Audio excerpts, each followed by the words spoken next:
Satgasus Pencegahan Korupsi Polri meluncurkan 2 buku pendidikan anti korupsi pada Hari Anti Korupsi Sedunia 9 Desember 2024 di PT IKA Jakarta Selatan. Salah satu buku pendidikan anti korupsi transdisiplin ditulis oleh tokoh lintas disiplin, termasuk Kapolri Jenderal Listio Sigit Prabowo, Bambang Wijoyanto, dan Novel Baswedan. Buku ini membahas 13 kasus korupsi dengan analisis menyeluruh, mencangkup dampak pada pembangunan dan kehidupan sosial. Kasatgasus Pencegahan Korupsi Polri, Heri Muryanto, menekankan pentingnya pendidikan anti korupsi sebagai transformasi nilai untuk membentuk generasi yang berani melawan korupsi. Ia berharap buku ini menginspirasi masyarakat untuk menciptakan Indonesia yang bersih, transparan, dan adil. Selain peluncuran buku, acara ini memperkenalkan struktur baru Polri, yakni Korps Pemberantasan Tindak Pidana Korupsi, yang dirancang untuk memperkuat langkah pemberantasan korupsi di tanah air.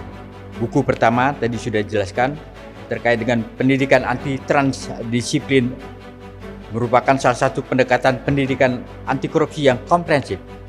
Buku ini menyajikan karya yang lahir dari pemikiran, dedikasi, dan pengalaman para penulis lintas disiplin yang mencakup perspektif hukum, ekonomi, sosiologi, politik, serta nilai-nilai moral dan etika. Dan penulis buku ini merupakan penulis-penulis yang memiliki rekam jejak, kredibilitas, dan komitmen yang tinggi dalam gerakan anti korupsi. Melalui pendekatan ini, pembaca dapat memahami korupsi bukan hanya sebagai pelanggaran hukum, tetapi sebagai fenomena sosial, budaya, dan ekonomi yang membutuhkan solusi multidimensional. Buku keduanya tadi juga sudah dijelaskan oleh ketua tim kami, buku Orang Baik Belajar Anti Korupsi. Memang judulnya cukup menarik, buku Orang Baik, bukan buku kasus. Biasanya kita melihat buku kasus. Kalau ini buku Orang Baik, karena ini memang buku untuk orang baik. Merupakan kolaborasi Satgasus Pencegahan Tindak Pidana Korupsi dengan teman-teman di UI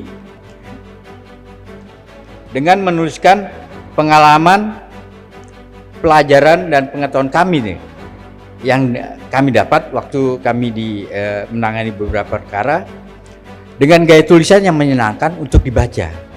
Buku ini mengupas tuntas 13 kasus korupsi dari berbagai sektor yang pernah kami tangani, yang sudah inkrah tentunya, seperti terkait dengan pelayanan publik, sumber daya alam, politik, hingga penegakan hukum, dengan analisis detail modus operandi, pola penyalahgunaan kekuasaan, serta dampak kerugian negara.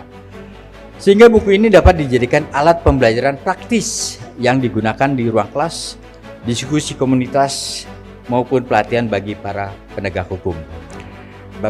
Bapak dan ibu-ibu yang kami hormati, peluncuran kedua buku ini tidak muncul dalam ruang hampa.